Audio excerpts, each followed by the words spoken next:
and welcome back to the first new episode of What the Why after our brief hiatus due to our station relocation. We're super excited to be back, and if you haven't seen us before, our show features conversations with diverse leaders from all walks of life about why they do what they do and how they figured things out. Maybe you feel stuck and you want to get unstuck, or maybe you're just sick and tired of feeling sick and tired. All of our guests have something in common with you. At some point, they felt similarly about the direction of their life and they decided to do something about it. And today is definitely no exception. I'm super excited to welcome Noah Healy to our show via Zoom. Noah, although you're going to find out there's not a lot that Noah doesn't know. Noah is a market designer and game theorist working on better economic systems. After training in nuclear engineering, he worked for tech startups at the peak of the dot-com boom, and then becoming fascinated by the mathematics of information and computation that led to patent work on a better commodity market design. He wears several professional hats, like most multipreneurs. He holds a Bachelor's of Science in Engineering Science and Nuclear Engineering from the University of Virginia. He's a Lean Six Sigma Green Belt, and he's continuing the trend of brilliant mathematical minds that we've had as guests recently and will continue to have throughout the rest of our season, which I'm excited to say we literally have all our guests booked all the way through the end of second season. So we have a lot of things exciting coming for you. And today is one of them. So again, I'm very excited he's able to join us via Zoom. So without further ado, please welcome Noah to our show. So yay, get the round of applause. So hi, Noah, welcome. Hi, thanks for having me here. Now, super excited to have you. So I mentioned that you've had some pivots along the way, but let's start with the early years. One of the questions for those who might be new to our show that we ask all of our guests is, what did you want to be when you were growing up? Well, nothing really. I quite enjoyed childhood and was never in any particular hurry to leave it. So I didn't have much in the way of ambition. I just read and learned in school and played and explored as a child and sort of took whatever came in each new day, and that was it. Okay. So how did you get from just being young and having fun and exploring and learning to nuclear engineering to where you are today? Because those are some major leaps. Well, pretty much exactly that path. So devoting yourself to learning makes you kind of good at it. And so I wound up being part of several pilots that weren't formed for my benefit to accelerate mathematical instruction in my local school system. And that meant that I actually finished out the mathematical instruction of my local school system by my sophomore year in high school. And since I'm located in a town with the University of Virginia, that led to attending the University of Virginia for further mathematical instruction for the next 2 years or 4 semesters. That made going to UVA a very easy process because they would be effectively forced to accept their credits. Other colleges basically wanted to claim that things like differential equations was a high school credit class in spite of being taught by another university because it was during my high school days. So I wound up at UVA. I wound up in the engineering department, basically because I'm not much of a writer, and I figured I'd have to write less in the engineering department. It turns out that that was false. And so once there, you're supposed to declare a major at the end of your first term. Well, again, most people go into engineering with a very definite plan, not a I probably can get away with writing less here plan. But one of the advisors felt that I was a pretty bright guy and should basically get to do whatever I felt like doing, which might not have been the best thing for me, but still it happened. And so I started pursuing classes based on what looked interesting on the syllabus, found some instructors that were better than average and followed them around. And one of them was the undergraduate dean who was part of the nuclear engineering department. So I took a couple of his classes out of interest.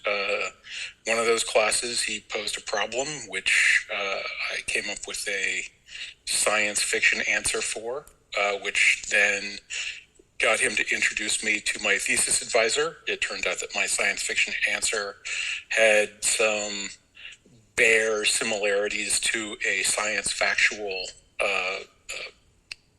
reactor design, and that he had a PhD student that was actually working on a computer program to simulate one of these reactor designs. And so I was able to get a research project, and this is why you have to write more as an engineer at UEA than as a not engineer, because you can get through the college. You can find classes that won't involve any writing at all, but to graduate as an engineer, you have to have a research project. And so I did a research project on sort of a survey of methods to extract mathematical models from computer models. And that was it. Then I needed a job getting out, and with the dot-com boom booming, jobs there were cheap and plentiful. So I wound up there, and once again, driven to learn. I learned not just the programming language that the company I was working for used, but also read the sort of supporting mathematical work on where that stuff came from, and that's what sparked my interest in computational mathematics and continued my career. All right. Now, you don't just have an interest in computational mathematics. I mean, you have come up with new and unique ways to solve a number of different things. In addition to that, in more recent years, you've kind of started to deviate towards artificial intelligence, and you actually host your own podcast. So some of that, while you kind of figured it out during nuclear engineering, is definitely not nuclear engineering specific. You've kind of gone on a different road. So tell me about some of the things that you're doing now with computational mathematics. I mean, because some of this stuff is next level. Well, my primary project are these things I call coordinated discovery markets. And the idea is to effectively reimagine and re-engineer economics as an information process system. So markets exist to negotiate and regulate the production and consumption of fixed and unvarying goods or services. And that allows large numbers of independent operators within an economy to make the amount of stuff or services that other people actually want to buy at prices that make their production profitable. And from that point of view, the markets are actually the sort of the first artificial intelligence technology that human beings have actually generated. Unfortunately, the kinds of AI that we're presently building and have been building for a few decades now and have been a part of the markets since the 80s actually cause that algorithm, the one that we run our pocketbooks off of, to degrade. And so there's a vital need to come up with markets that can withstand the financial insiders having greater and greater information access to be able to cut finer and finer deals against their counterparties, i.e. the rest of us and themselves. And so that's where I've developed a model that separates the sort of trade from negotiation aspects and treats each separately, allowing for much more intelligent and efficient markets, both algorithmically and economically, to come into place. Let me ask you this question. So for those who, I understand some of this, and part of that is because I operate in this space, and part of this because I've had conversations with you. But for those who don't know what this means, right now, as it has been through time, people would negotiate in terms of trading. And when what you're doing actually improves that system. Yeah, well, to grab a handful of examples, in the 1960s, something just over 60 cents of, say, the table dollar, if your mom put a roast beef on the dinner table, 60 cents of each dollar that she spent on that meat would wind up in the pockets of the ranchers that raised those cows. Mm-hmm. Today, it's a little under 40 cents. The frozen blueberry market, mm-hmm. The so-called natural blueberries.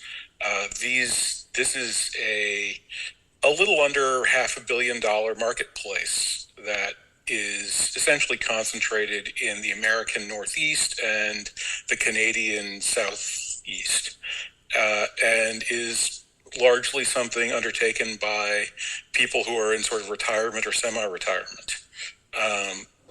Agricultural revolution means, with better seeds, better bushes, better management, and so on, have over the course of the last quarter century or so raised yields by 10x, but there's no independent market for those things. The large freezer owners essentially run that marketplace, and so there's basically an Excel spreadsheet that decides what the total value of all of those produced goods are. And over the last quarter century, with the total yields going up by a factor of 10, the total monetary value in real dollars has stayed the same. Okay. So it's a $400 million industry because it's a $400 million industry, because that's exactly how much is spent for the entire blueberry crop. And if you double the size of the blueberry crop, then you have the value of the individual blueberries. So these are sort of the examples of how our existing system allows people to really not let the market find its levels. And there's been a great deal of this, in particular, as I say, over the last 20 to 30 years, with other things becoming somewhat destabilized. Mm-hmm. A somewhat more topical example would be when Russia invaded the Ukraine. Wheat prices, Ukraine and Russia are two of the biggest wheat manufacturers on earth. Wheat prices spiked, and as a result of that, Canada and the United States, who are the two biggest wheat manufacturers on earth, didn't increase their cultivation by so much as an acre.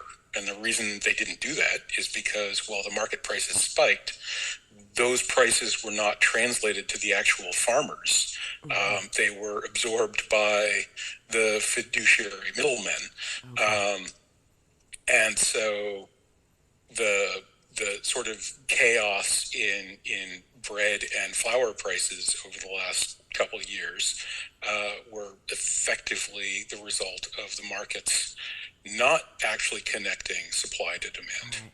And let's continue this, because I recently just talked to someone who's a dairy farmer, and they encountered some similar issues in terms of actually not even being able to move product because of the supply, the way that it needed to be processed, and how much they actually had to dump, while milk was also skyrocketing because of the whole supply chain being disrupted. So, believe it or not, there was a Canadian farmer that actually went viral with a milk dumping video. Yeah, and I have one locally. About 6 months ago. Yeah, and Noelle, shout out to Noelle. Her family experienced that right in New Jersey. So it's actually time for our mid-show break.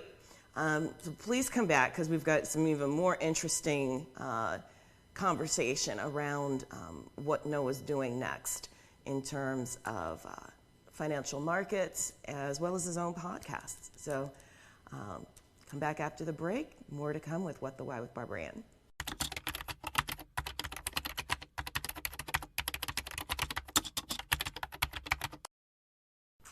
Welcome back to What the Why with Barbara Ann and today's very special guest.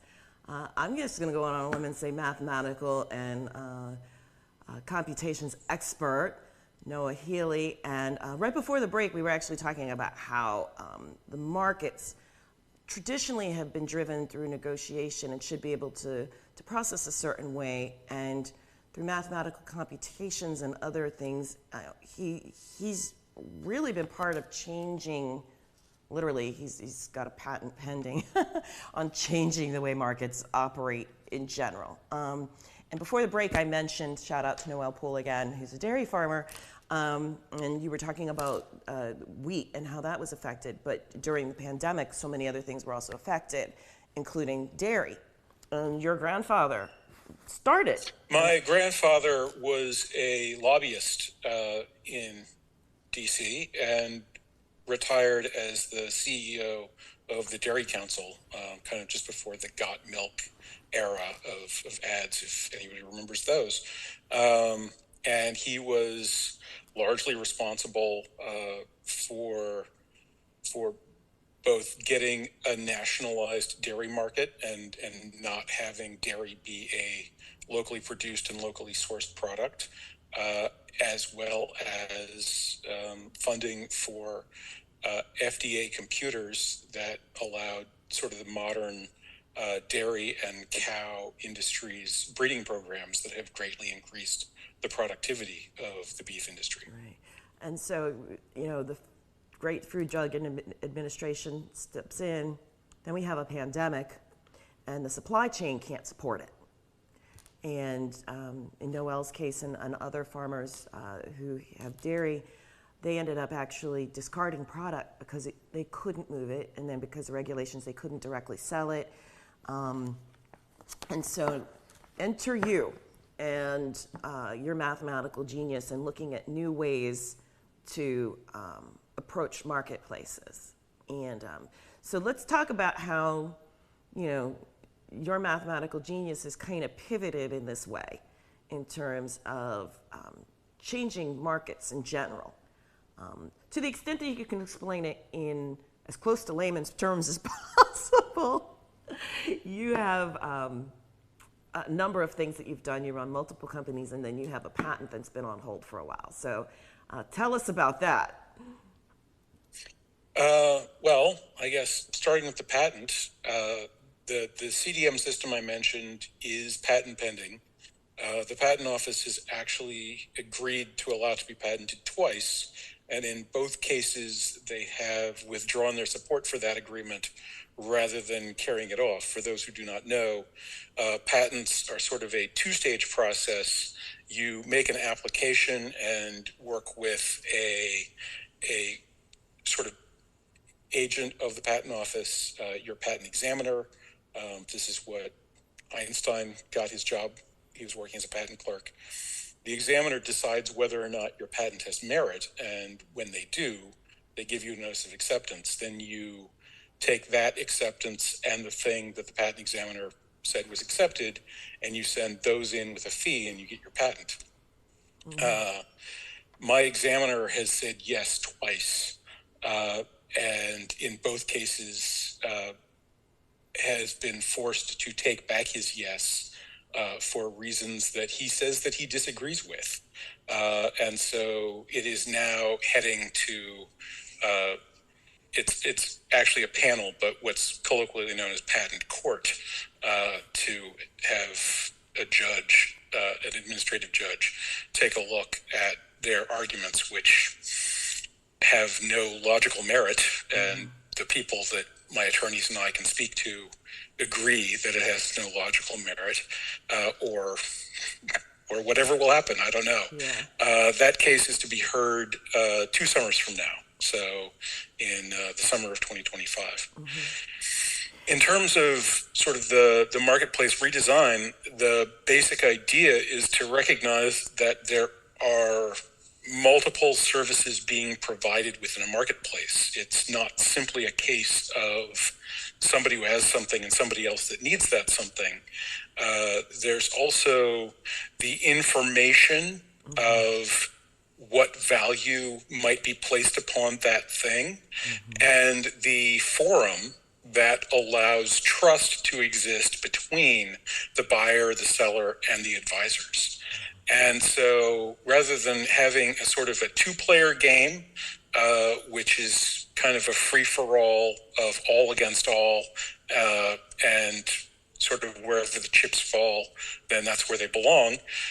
My system envisions a structure of four interests: the market operator, who has open source, openly executed code that tells everybody they're being treated fairly, because you can see precisely how every decision was arrived at, and every decision is either arbitrary or personal.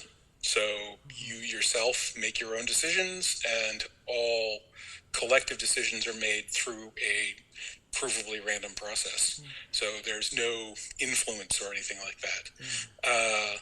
For the producer and consumer, that's very natural. People that make things or people that use things have very straightforward value propositions. But for the advisors, we can measure the content of information. That is what allows the digital revolution. We measure in electrons the bits on a screen that are communicating between us right now. And so I'm just using those techniques to measure price information, and using techniques from calculus to integrate those measures with one another to create a conglomerate or aggregated measure where the sum is sort of better than any of its parts, but each individual's contribution to that sum can be tracked and traced back to them. So as the collective advice of the marketplace is utilized, the market collects a fee for that service and distributes it to the contributors to that knowledge based on how much of that knowledge they contributed. All right. So in my layman's understanding, one of my favorite phrases from a movie actually called The Social Network, we'll use that as an example, was, if you're not paying for a product, you are the product. But if I understand you correctly, we're the product, period. Because anybody who's purchasing or selling or marketing somehow fits into the equation, and each of our steps has some kind of value. And part of my understanding of what you're doing is you're being able to figure out how to measure all of those individual parts so that we can actually see what our value is in that process. Am I understanding this correctly? That's not too bad. What I prefer, what I prefer is the notion that people shouldn't be products, and so whereas right now it is the case that the market essentially divides up not into buyers and sellers, but into so-called price takers and price makers. And the product of the marketplace, in a very real sense, is the price takers, the people whose job it is to make things or grow a product to make other things, and are not experts and devotees of the marketplace, and consequently have to effectively take the deals that are on offer. And so what my system does is that it actually recognizes the value of each of the separate things and provides a differential. So my kind of counter to if you're not paying, you are the product, is that if people don't sell their product, I will not buy it. So what this does is it creates a financial system in which every part of the system is being explicitly sold for its true value, which allows participation on a dignified basis. Wow. So so if people aren't selling it, I'm not going to buy it. That's a really interesting thought process as you see, so much information flying around on social media about this is going to be monetized, that's going to be monetized, and wow. So as we're approaching time, there's a lot of young, brilliant people out there who have. I met one at a tournament recently who was able to calculate certain things. His mind started doing calculus at age 3. Like my last guest, Aiden, started doing calculus at age 3. What advice, as quickly as you can share it, do you have for people who do see things through mathematics or are raising young people who are seeing things through mathematics? Take a look at computational math. It's all open. It's all easily accessible on the internet. Those guys invented the internet. And computers are the most powerful tool that humans have ever developed. And mathematics is the language that is necessary to speak to utilize them. So if you're one of those people or you're raising one of those people, hook them in and give them access to the most leverage they can acquire. Awesome. Thank you so much for being here today. What is the best way for people to connect with you if they would like to follow up more with you, as well as learn more about your podcast? If you want to give that a quick plug. Absolutely. So please do follow our podcast. It's called The Fourth Age. It's on all the major platforms. Spotify, Apple, Google, some other ones as well. I host with a guy named Marty Weiner, who's, as you mentioned, the ex-CTO of Reddit. And it's 4 with the number 4, so THE4, THAGE. As for me, the most direct way to reach me is through my email, noahphealy@yahoo.com, or you can call out to me on LinkedIn. Just Noah Healy there will find me quite easily. If you'd like to learn more about Core Disk and you don't want to talk to me, or CDM rather, there's a website, Core Disk, COORDISC, which is also the name of my company.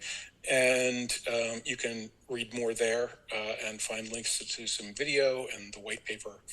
Yep, that's how to get up to me. Awesome. All right. Thank you again, Noah, for joining us and sharing your unique and brilliant mind and your pending work as well as work that you've already achieved.